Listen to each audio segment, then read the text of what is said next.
Sa loob ng maraming taon, iisa ang larawan na nakatatak sa isip ng mga tao tungkol kay Bruce Lee. Mabilis, malakas, at halos walang kapantay. Para sa marami, isa siyang alamat na parang hindi nagkakamali. Pero may mga bahagi ng kwento niya na hindi madalas na ibabahagi.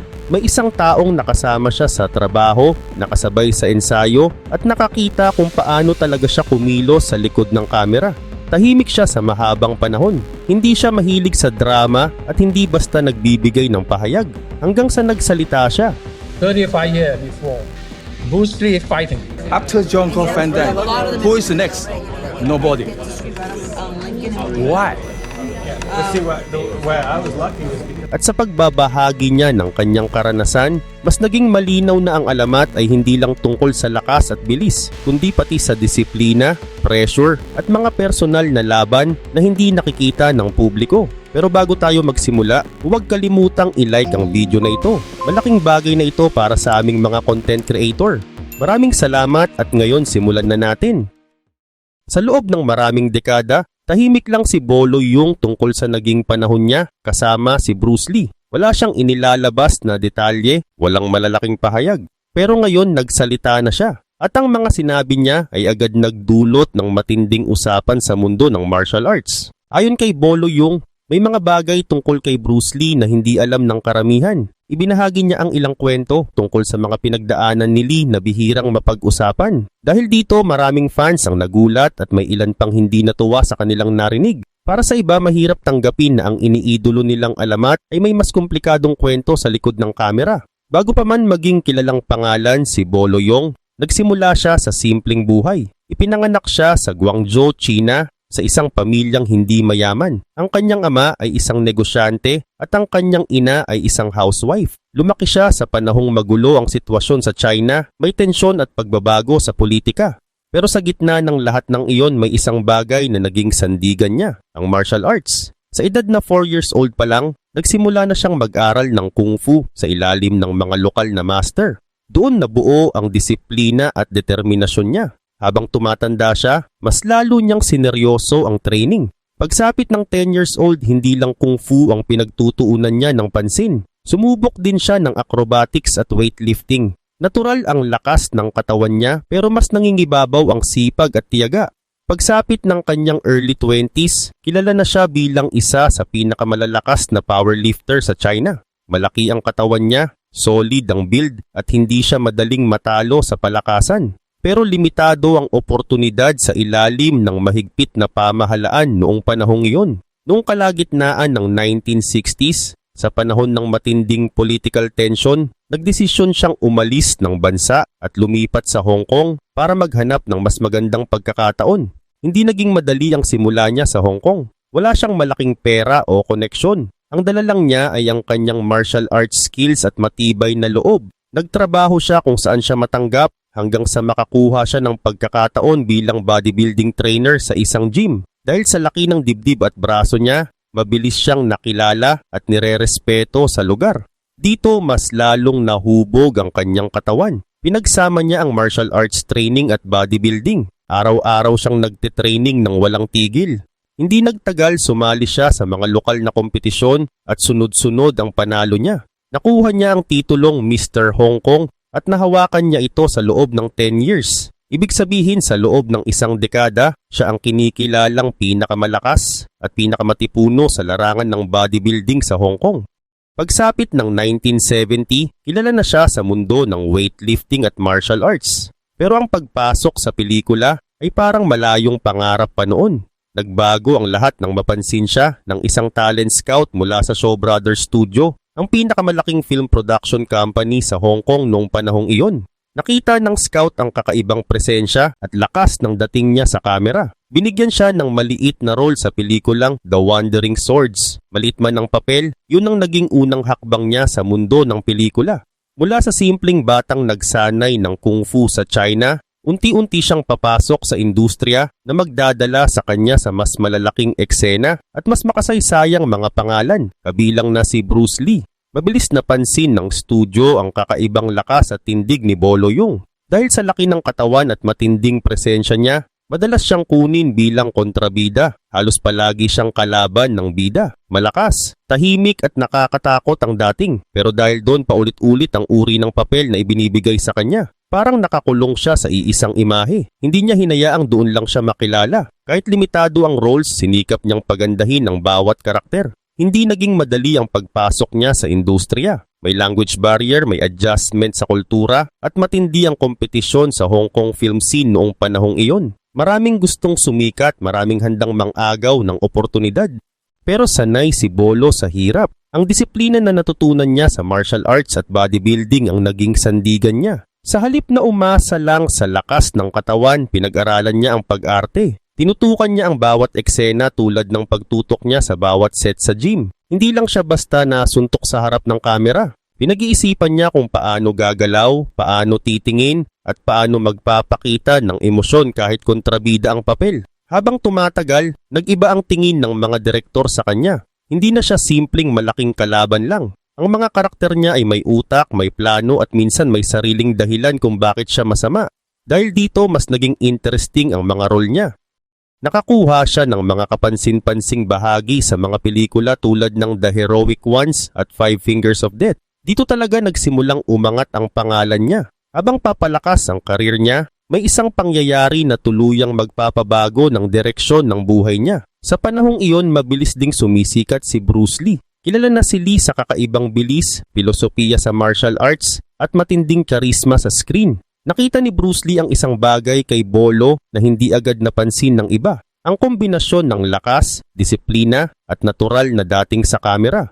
Nagkakilala sila noong early 1970s habang gumagawa ng isang Winston cigarette commercial. Simpleng project lang iyon pero doon nagsimula ang isa sa pinakaimportanteng partnership sa martial arts cinema. Hindi lang ito basta pagkikita ng dalawang artista. Ito ay pagtatagpo ng dalawang taong seryoso sa kanilang craft at may parehong pagmamahal sa martial arts. Mula sa maliit na gym sa Hong Kong hanggang sa malalaking set ng pelikula, dinala ni Bolo ang kanyang sipag at determinasyon. At sa pagpasok ni Bruce Lee sa eksena ng buhay niya, unti-unting nabuksan ang mas malaking pinto. Ang tambalan nilang dalawa ay hindi lang nagbago sa karir ni Bolo Yeung. Nag-iwan ito ng marka sa kasaysayan ng martial arts films na hanggang ngayon ay pinag-uusapan pa rin. Nakita ni Bruce Lee kay Bolo Yeung ang isang kapwa martial artist na hindi takot sumubok ng bago at itulak ang sarili sa mas mataas na level. Para kay Lee, hindi lang basta malakas si Bolo. May disiplina ito at malinaw ang goal.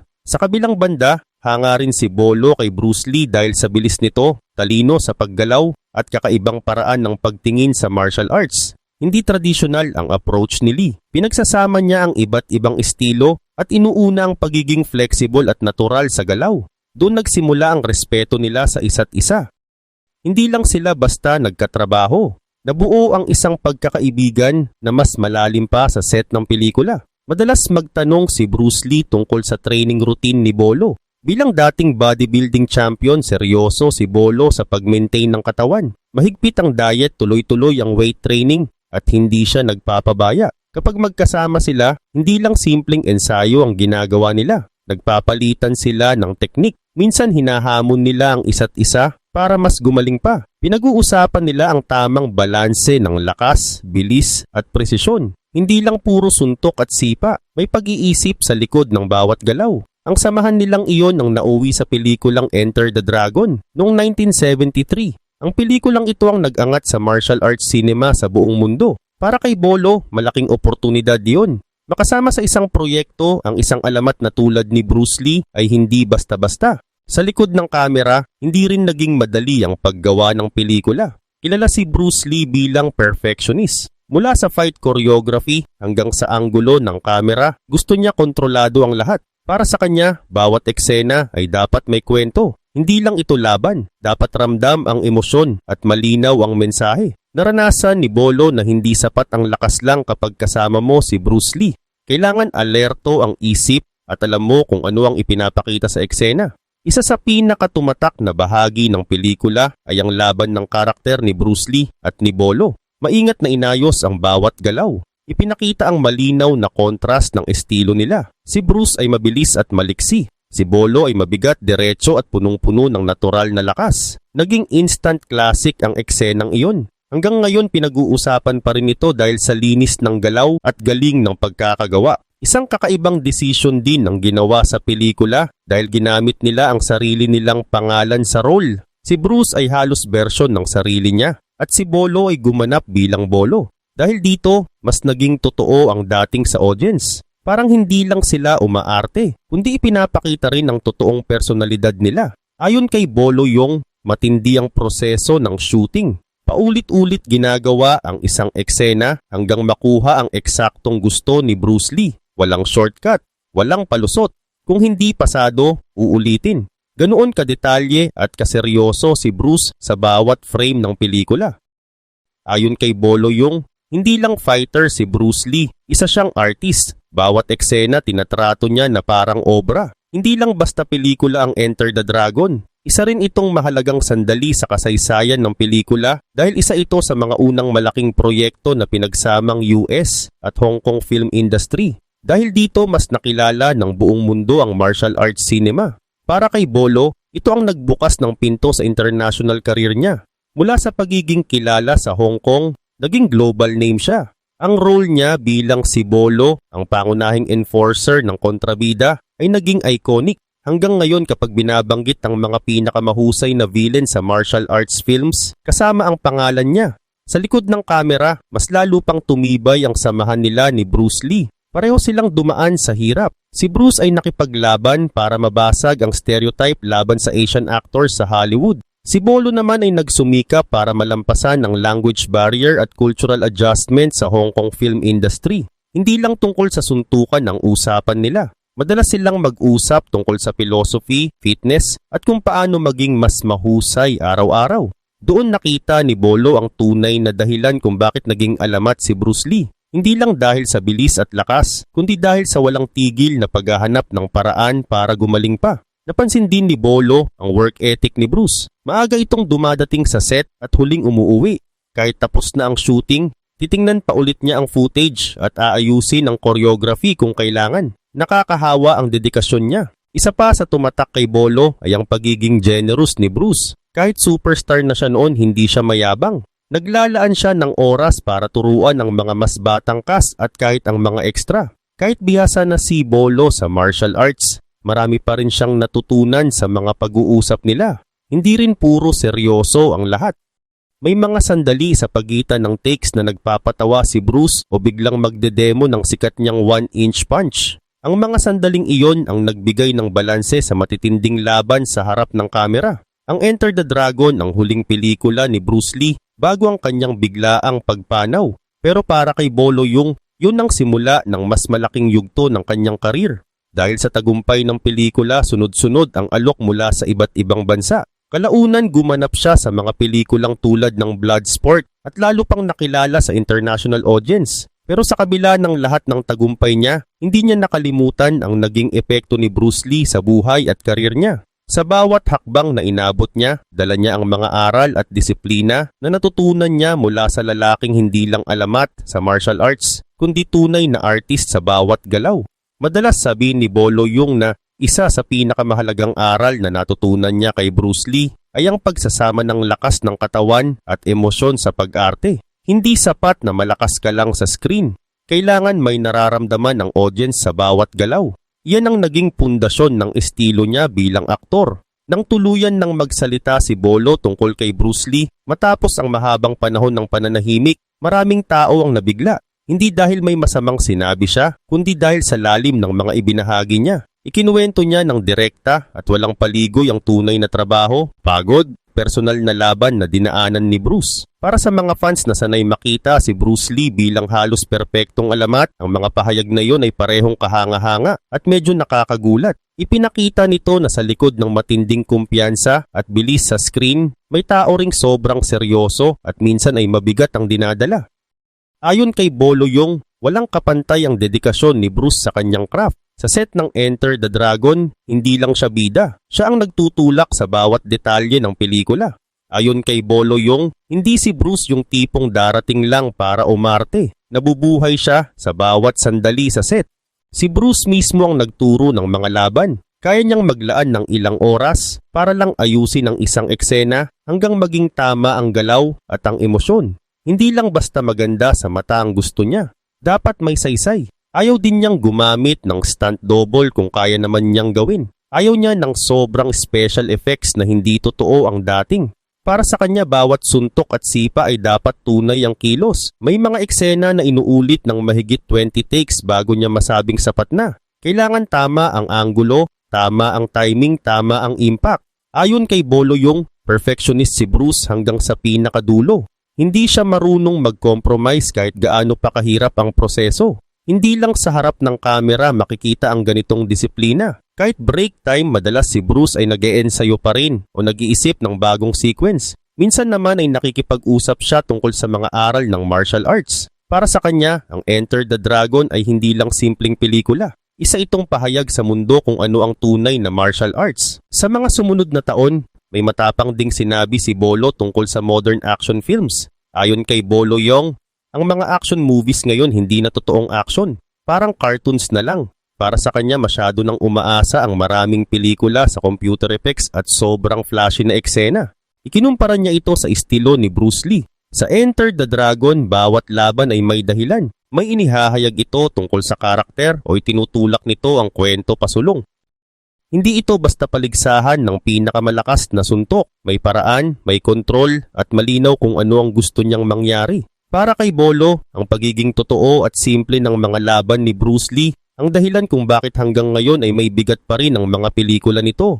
Walang sobrang palamuti, purong disiplina, bilis at emosyon. At yun ang klase ng martial arts cinema na bihira na raw makita sa kasalukuyan. Ayon kay Bolo Yung, ang tunay na lakas ni Bruce Lee ay hindi lang sa suntok at sipa. Nakagawa siya ng koneksyon sa audience na lampas sa wika at kultura. Kahit hindi mo maintindihan ang lengguwahe, ramdam mo ang intensity at mensahe. Umaasa si Bolo na balang araw babalik ang mga filmmaker sa ganitong klaseng approach, yung inuuna ang sining ng laban at hindi lang ang visual effects. Nagbahagi rin si Bolo ng bihirang detalye tungkol sa personal na disiplina ni Bruce, lalo na sa pagkain at training. Maraming tao ang nag-aakala na puro matinding workout lang ang dahilan ng katawan ni Bruce Lee.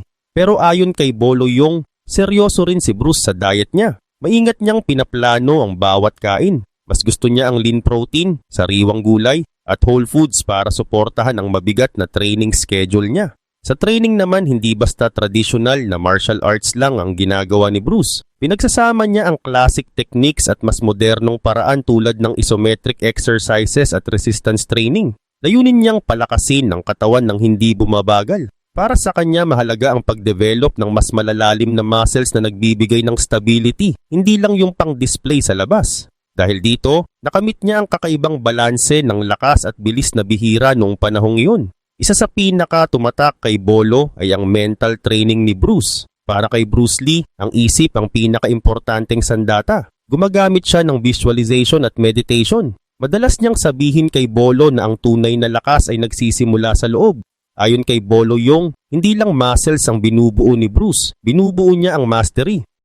Sa kabila ng kumpiyansa at tagumpay na nakikita ng publiko, may mga personal na laban din si Bruce Lee. Ang mabilis na pagsikat niya ay may kasamang matinding pressure. Kailangan niyang patunayan ang sarili sa industriya na hindi laging bukas sa Asian actors.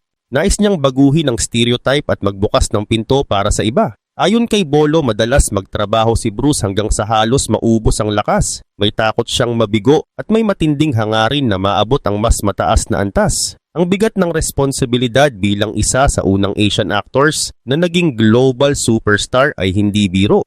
Unti-unting nakaapekto ito sa kalusugan niya. Naranasan niya ang matitinding sakit ng ulo at seizure sa mga buwan bago ang kanyang biglaang pagpanaw. Hindi raw madalas pag-usapan ni Bruce ang mga pinagdadaanan niya. Pero napapansin ng mga malalapit sa kanya ang pagod at pressure. Kahit ganon, hindi siya tumigil. Ayon kay Bolo Yung, ibinigay ni Bruce ang lahat ng kaya niya. Yun ang dahilan kung bakit siya naging kakaiba. Sa pagbubukas ni Bolo ng kanyang saloobin, mas malinaw na ngayon ang mas komplikadong larawan ni Bruce Lee. Hindi lang siya perpektong alamat. Isa siyang tao na may lakas at kahinaan, may kumpiyansa pero may dinadalang bigat. Ang mga revelasyong ito ay hindi sumisira sa kanyang legacy. Sa halip mas pinapalalim pa nito ang pag-unawa sa kung sino talaga siya. Ang pamana ni Bruce Lee ay nananatiling buhay dahil sa kanyang dedikasyon, disiplina at walang tigil na paghahangad na maging mas mahusay. Hindi lang siya nag-iwan ng mga pelikula. Nag-iwan siya ng pamantayan kung paano pagsamahin ang katawan, isip at puso sa isang sining na hanggang ngayon ay patuloy na nagbibigay inspirasyon sa buong mundo. Hindi maikakaila na malalim ang iniwang marka ni Bruce Lee sa buong mundo.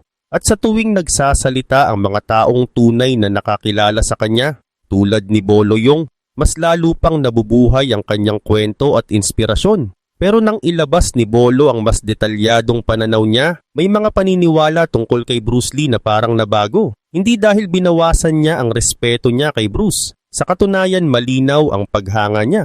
Pero ipinakita niya na si Bruce ay tao rin. May limitasyon, may proseso at may pinagdaanan. Totoo na napakabilis at napakahusay ni Bruce. Pero aminado rin daw si Bruce sa sarili niyang limitasyon.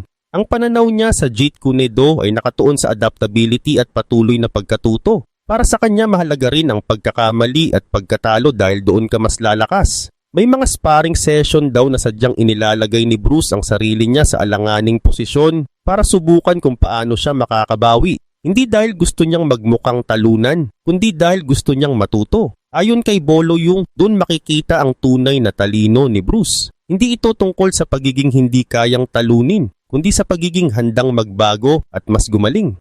Marami rin ang naniniwala na ang galing ni Bruce Lee ay nakabase lang sa tradisyonal na estilo tulad ng Wing Chun.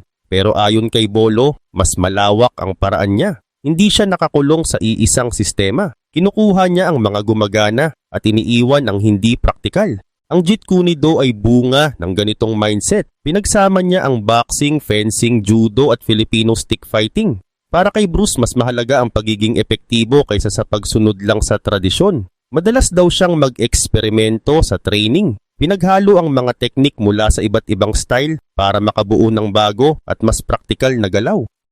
Gayunpaman nilinaw din ni Bolo na hindi ibig sabihin nito ay minamaliit ni Bruce ang tradisyonal na martial arts. Hindi niya gusto ang mga sistemang mas inuuna ang forma kaysa sa totoong gamit. Pero may respeto siya sa pinanggalingan ng mga style tulad ng Wing Chun at Tai Chi. Isa pang maling akala ng marami ay natural lang ang lahat ng kakayahan ni Bruce Lee.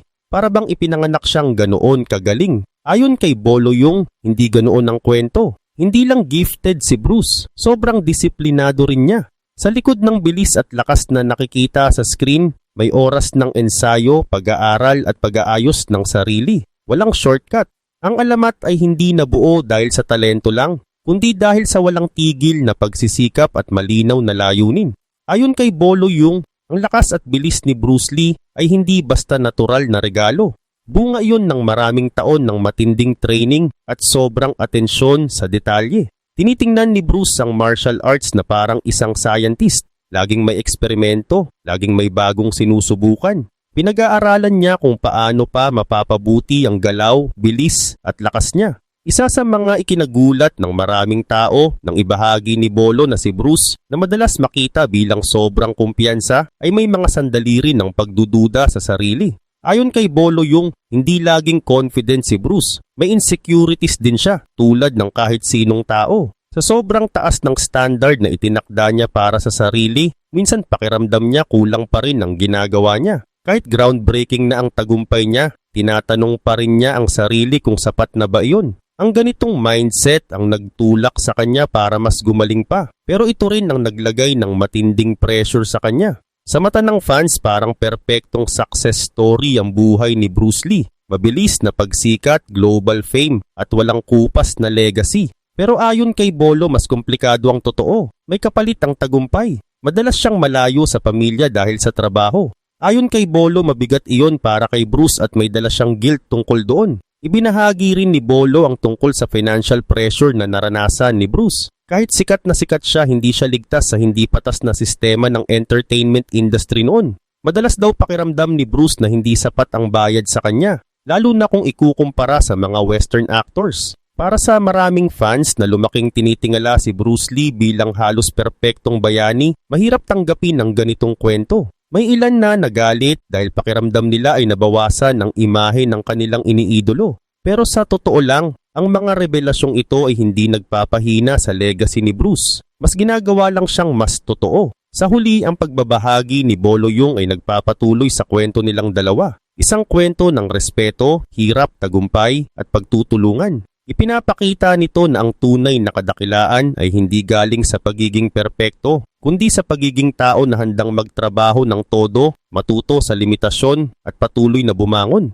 At yun ang dahilan kung bakit hanggang ngayon buhay pa rin ang pangalan ni Bruce Lee sa kasaysayan ng martial arts.